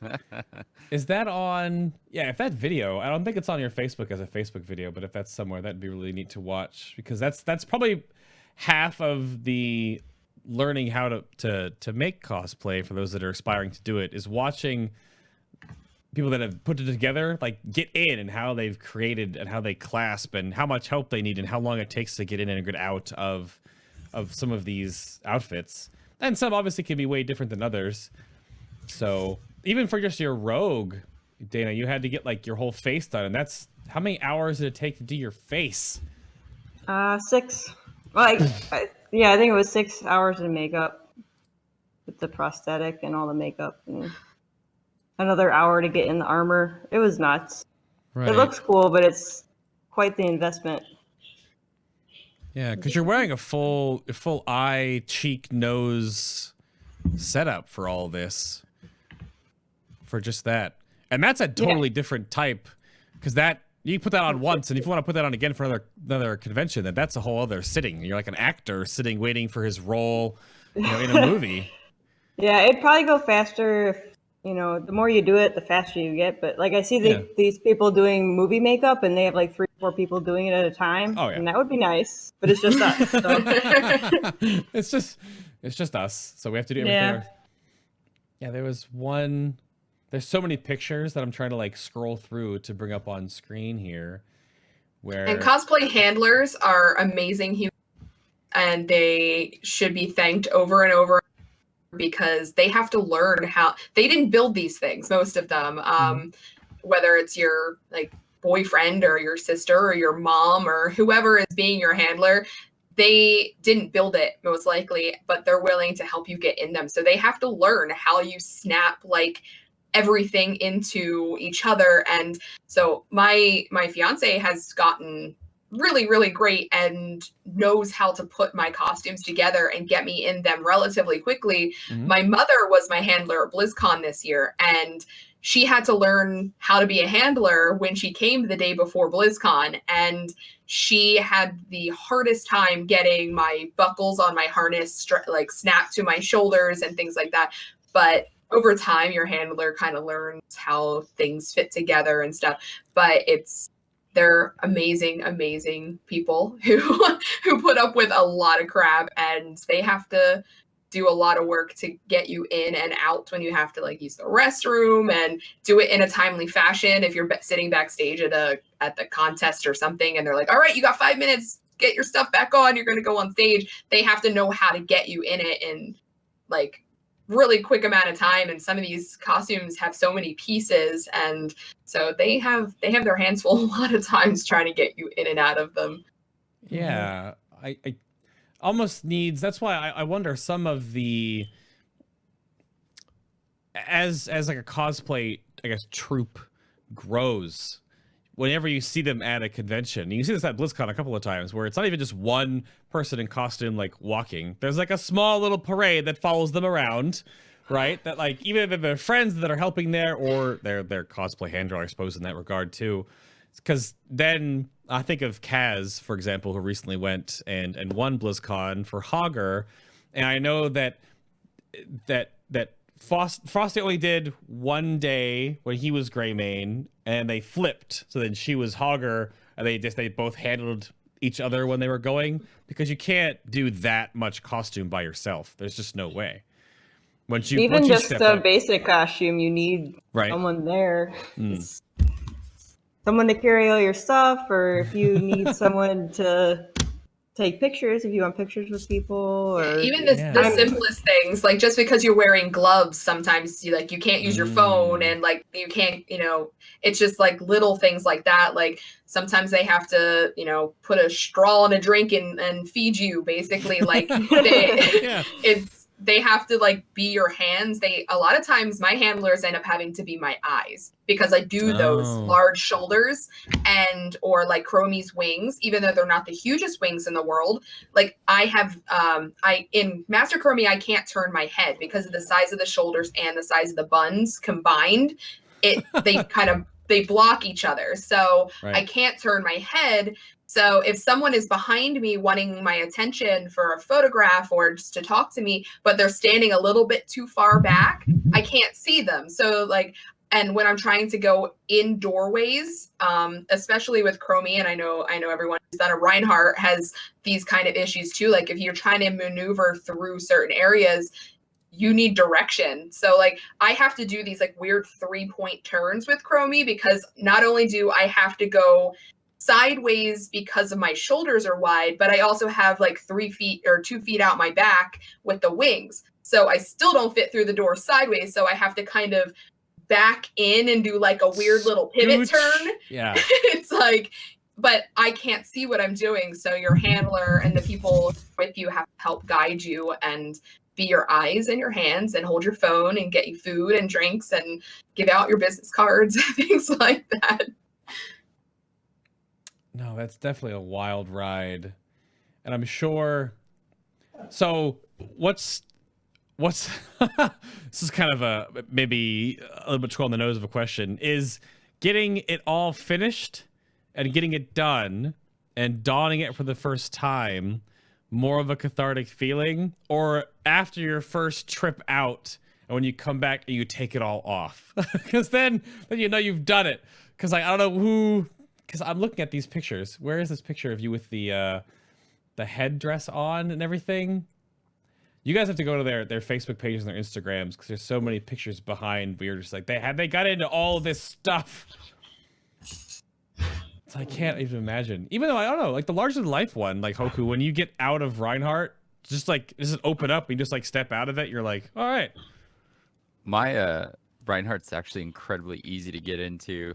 Yeah. It's basically just like, it's a big tube, and so I just have I cannot get into Reinhardt on my own. But what I do is I just have 2 people on each side, basically pick it up by the shoulders and turn it sideways, and I kind of like I lean down, and then they just like thunk, and then I just stand back up. So I'm actually really easy to get into. So I just step in the stilts, and then I stand up and bend over, and then they just shove the thing on top, and then they put my wig on, and we're pretty much ready to go. But yeah, I wanted to add something to like handlers and stuff. So I'm kind of in the position where my left side's my danger side. So if you guys are ever like hanging out with me, try to avoid standing on the left side because obviously I don't see very well. And so when I'm in costume, there's been a couple of times where I just like bashed into somebody really, really hard, and I didn't mean to, but they weren't paying attention, and I don't see. And so my girlfriend has a tendency to kind of like walk on my left side and slightly in front, so I can just kind of see her through the peripheral. But that's just another example of how important it is to have handlers. They keep us alive and sane. Actually, in other ways, for sure. Yeah, for me, getting into the costume is actually more the relief moment when I'm finally in the costume, because I'm very high anxiety, and before a convention I don't sleep. I barely eat. I'm like just nuts, and I'm a mess the couple days before a convention, and then as soon as I get in that costume, I'm totally fine. I am myself when I'm in costume because my anxiety just goes away, and getting it off after being in pain all day, it's nice, but it's definitely more rewarding to me getting into it, because then I know everything's okay. I got all my pieces there, everything traveled and stayed in one piece, everything fit on me. I do tend to do a lot of runs along the way. Like when I did Cenarius, I have a bunch of videos on my YouTube and stuff of me doing test walks in the deer butt. So like there's videos of me like walking around my pool in my backyard with the different stages of Cenarius. So I knew when I got to BlizzCon that I'd be okay walking in it. So I don't like to be surprised at BlizzCon going, oh crap, this doesn't work. I did unfortunately not get to use my sword with Arthas until the day before I left for TwitchCon. I had never had the costume on with the weapon at the same time, and realized I had to make some adjustments very last minute just to be able to bend my wrist because of the dragon piece that went on my wrist. It prevented me from bending my wrist completely. So my grip was weird, and it was digging into my hand and stuff. So I had to make a little bit of an adjustment there of how that attached and fit. But for the most part, everything is tested before I go to the convention. So I'm not surprised when I get there. I'm like, oh crap, this doesn't fit together. But getting it all on and stepping out and having people really excited to see the costume and start asking me about it and start wanting to take pictures and stuff, that's when I'm my happiest. And I just love getting it all on and getting out there. But getting it off is nice.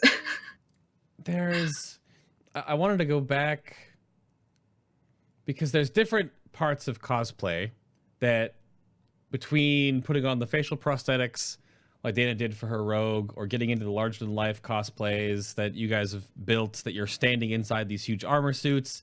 And when we were talking about the notes yesterday, when we were talking, I asked about those Warhammer 40k Space Marines, the guys that you linked me into a couple of them.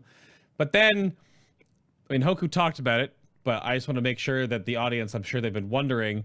So can we talk about the fact that you've due to your eye, you've literally incorporated cosplay into your own face? Can we talk about how awesome that is, though? This is just a screenshot of you with the close-up of the Uther LED. And I wanted to make sure you could put a disclaimer out there, because you've been being asked about having these made or being these as a part of your prop. And yeah, go for it. I won't make people LED eyes. I won't make them prosthetic eyes. I'm not an ocularist. Don't ask me. I won't do it. Right. I have experience with the chemicals and materials that are used for it, and I know how to polish it properly and not to irritate the eye socket, and the right type of lubricants and all that. So, and even then with all that experience, there's still a certain amount of risk involved with that kind of stuff. And so it's just, most cosplay has that, but I'm not gonna help people put LEDs in their eyeballs. No, that is just for you. I like going through. There's like the pictures of here that are on your Facebook. So maybe a Cable cosplay in the future. Yeah, someday I'm gonna get ripped enough to do Cable. Yeah, I saw that. I was like, okay, let's go. Yeah. Once you see Josh Brolin in the new Deadpool movie, then you can just like basically copy him. You get like real life. I'll ask him to do what I do. Stick a light in his actual eye. Yeah. Oh yeah, exactly. So one thing to think about though is I'm missing my left eye, so my depth perception is severely affected, and I walk around in a Reinhardt that's 8 feet tall. Think about what sort of like weird trippy depth perception issues are going on with that costume. I'm gonna let you handle that because you're the professional in this regard. I'll let you tackle that one, sir. But I guess so. We tested you guys with your soapbox and your closing yesterday, so I hope you're ready.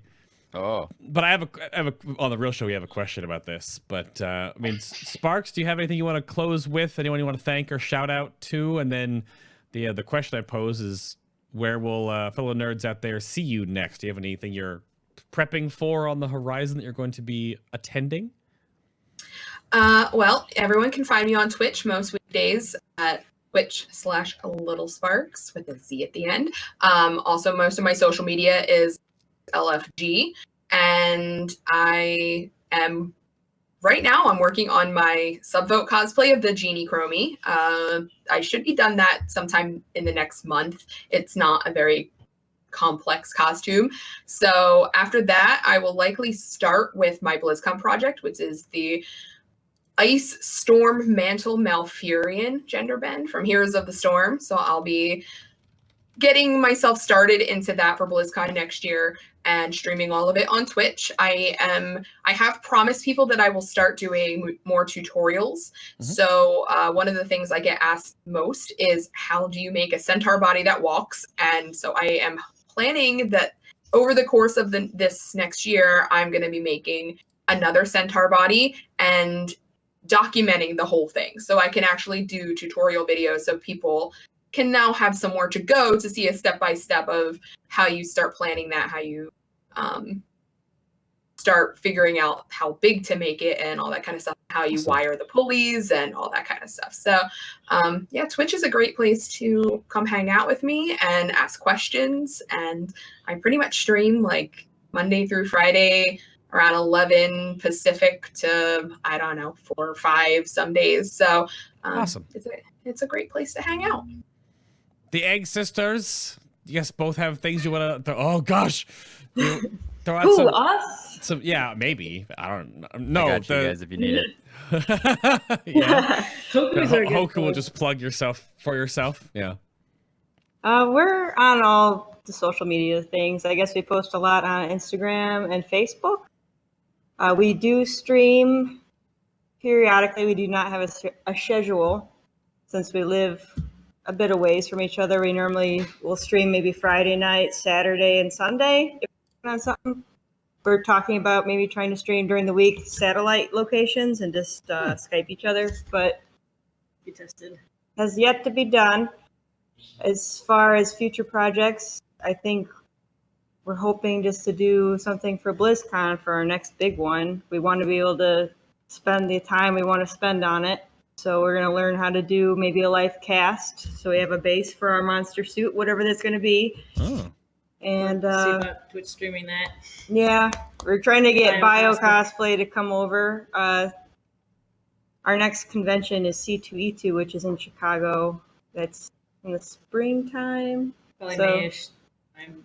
We're going to bring our Bloodborne stuff out and probably the Necromancer. And if Bio comes out for that, we're going to try and lure him over to do the live casting. Maybe. Guest party. But yeah, It'll get weird. I don't know. The world is our oyster. We have not decided what we're doing yet. And Excellent. we like to, we normally post a lot of progress stuff. So if you have questions or you want to see the madness. Oh, there is. That's why, if chat's been wondering why I'm looking over at this. This is where I have 3 different drop boxes and then different Facebooks and Instagrams open to bring up images. So I can't even show you all of these. So please go find them. Bio just said, "Woo, live cast party." There Yes, you're in. There it is. Confirmed right here on my screen. If it doesn't happen now, it's not my fault. It's just saying. And then Hoku, what's your closing soapbox, and where can people maybe see you in the future? If you like my voice, you can find me at twitch.tv/Hoku Props. You can also find me on all social media platforms, literally everything, at Hoku Props. I've got a website, hokuprops.com. I stream regularly every single day from approximately 10 o'clock in the morning to 2 to 3 in the afternoon, depending on how I'm feeling. And yeah, please feel free to come on in and hang out. And if you have any questions, hit me up on pretty much any of the social media platforms. As far as like the next convention that I'm going to be at, there's a smaller convention out here in Southern California called Anime LA that is basically PartyCon 2. I consider DragonCon PartyCon 1. I'll be there partying and probably slightly intoxicated. Sorry, Mom. And then as far as like the next costume I'm going to be working on, the individual that I collaborated with, Utheron, we're actually together working on a really, really, really big group cosplay project for next year. We're actually doing a Knights of the Ebon Blade cosplay group, and we're doing Death Knight, kind of Death Knightified versions of most of the main characters. We've got like something like 50 to 100 people interested in doing it, and a lot of really big name cosplayers. So I'm going to be one of the important characters for that that's not announced yet, but that'll be coming out in the next little while. So yeah.